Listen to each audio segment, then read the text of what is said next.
Hello money guys आज हूँ blog challenge रो माने 99 माने 99 बुलबुल ब्लॉग रो तो बर्तमान गाइस आम हूँ बुलबुल करवा चुलबुल तो बर्तमान गाइस मु तो डेरा अच्छे एमती किसी माने डेरा माने छकाड़ा आसिली टे बुलाबुली करने उठला बेलू 12टा उठेगला कहीं कल रात लेट लाइट पहुँचलु कि ना 11टा 11:30 पहुँचलु डेरा आउ वीडियो बनाने मैंने ब्लॉग बनाने भी इच्छा नाला तो ये मुझे कहली जा तालचेर आड़े बुलिक आसवा आमर जो राजभाटी आड़े कहीं सांग जन अच्छा ना से गवर्नमेंट आईटी सेपटे रूम नहीं कि तालचेर से रोज मुझे ठीक अच्छे से भी कल करते तो मुझे कहली हाँ ठीक अच्छे जावा बुली बुलाक आसवा राजभाटी आड़ू आमर माने बहुत दिन है आसूसी भी बुलाबुली करूनी तो ये देख सांगर रूम सेपटे ये बैक ठिया कर मुझे ठंडा फंडा पीऊली खाई खुआक आसी हेल्ले भी ठंडाटे पीदेली तो बर्तमान गाइस माने सांग जी से बस पछरे आउ मु बर्तमान बाइक चलाऊँ यहाँ देख आम जो हाटटा जो मार्केट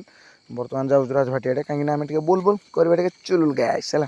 तो यहाँ देख आम डायरेक्ट पहुँची आस आम जो राजभाटी यहाँ फास्ट गेट है हूँ एंट्री गेटा बन नी पुणी पचक आसिक बनैली ब्लॉगटा तो यहाँ हूँ आम जो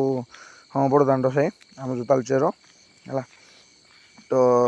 एपटे माने जीव चलो राजभाटी डायरेक्ट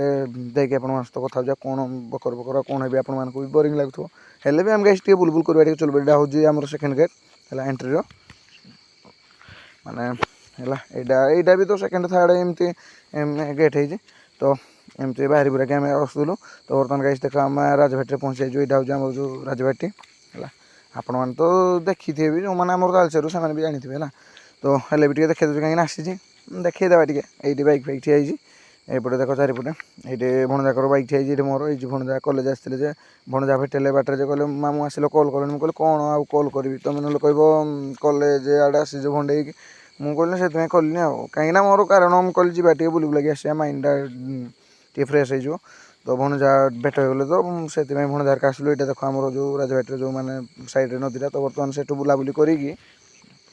यहाँ हूँ एपटा पार्कटा से बुलाबुली करी फोटो फुटो उठेकी बाहर पड़लु यहाँ भणजा आगे आगे जाऊँच कहले भणजा चलो आम भी जा तो बर्तमान आम जो आसलु भारी बस स्टाण्ड आमर तालचेर बस स्टाण्ड कहीं भणजार नबार अच्छे जो +3 कौन से बही कौन नबार अच्छी ना घरे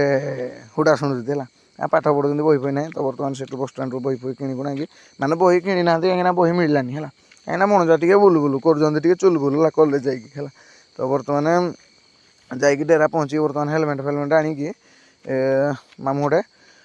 भणजा से गले आम बर्तमान सांग को मुझे बाहरी पड़लु जो आमर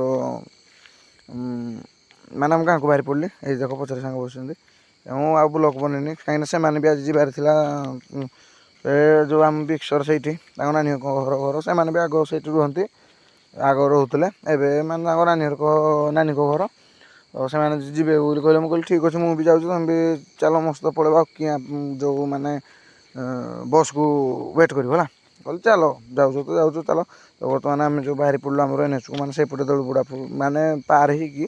कचा रोड एनएच को बाहरी पड़लु मुझे ब्लॉग बनाऊँ सांग कहते कौन ब्लॉग बनाऊ बनईन मुझे कहली ठीक अच्छे बनईदेवा कहीं बुलबुल करवा चुलबुल है तो बर्तमान आम जो आमर गोड़ी बंध पहुँची आसू है कहीं गोड़ी बंधे जो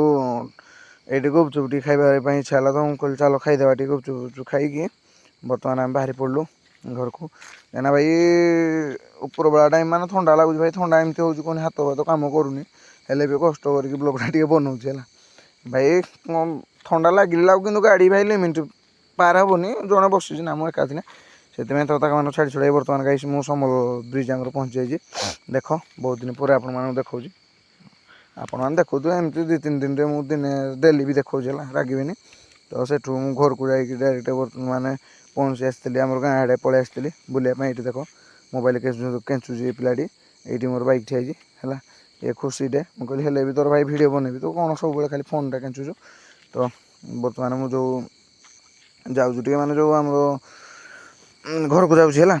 जाऊँ आमर मुझे कौन कह हाँ मोर आम घर को जाऊँ टे है घर को माने जाइए आसिक जाऊँ टे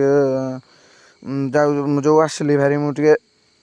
आम हाईस्कल जाक कहीं मेडिसिन नबार था मौसीर अंटा फंटा कौन पीड़ा हो गला मेडिसिन तो बर्तमान हाईस्कल छकू जाइए मुझे थंडार घर को आसती भारी ब्लॉग बनई नी भावुली ये एंड करदेवी मेडिसिन फेडिसिन धरिकी बर्तमान घर को रिटर्न मारिली ତ ବର୍ତ୍ତମାନ ମୁଁ ଢାବା ପହଞ୍ଚି ଆସିଲି। ଥଣ୍ଡା ହେଉଛି ହେଲେ ବି କହିଲି ମୁଁ ଟିକେ ତ ମାନେ ଥଣ୍ଡା ପିଇବି। ଆମ ଗାଡ଼ି ଠିଆ ହେଇଛି ସେଠି ଦେଖ। ଏଇଠି ଗୋଟେ ଆମର ଯେଉଁ ଷ୍ଟୁଡ଼ିଓ ମୋବାଇଲ ଦୋକାନ ଗୋଟେ ଖୋଲିଛନ୍ତି ମାନେ ଛୋଟିଆ ଭାଇ ଜଣେ ଅଛି ତ ସେଥିପାଇଁ ସେଇଠି କରି କୁରାକି ବର୍ତ୍ତମାନ ଥଣ୍ଡା ଫଣ୍ଡା ପିଇକି କହିଲି ଥଣ୍ଡା ହେଲେ ବି ହଉ ପଛେ ମୁଁ ଭାଇ ଥଣ୍ଡା ପିଇବି। ଥଣ୍ଡା ପିଇ ବର୍ତ୍ତମାନ ଘରକୁ ବାହାରି ପଡ଼ିଲି। ଗାଇସ୍ ବ୍ଲଗ୍ଟି ଲମ୍ବା ହେଇଗଲା, ପୁଣି ଆଉ ଏକ ନ୍ୟୁ ବ୍ଲଗ୍ରେ ଦେଖା ହେବ। ରାଗିବନି ଗାଇସ୍, ସମସ୍ତେ କୁହ ଜୟ ଶ୍ରୀରାମ।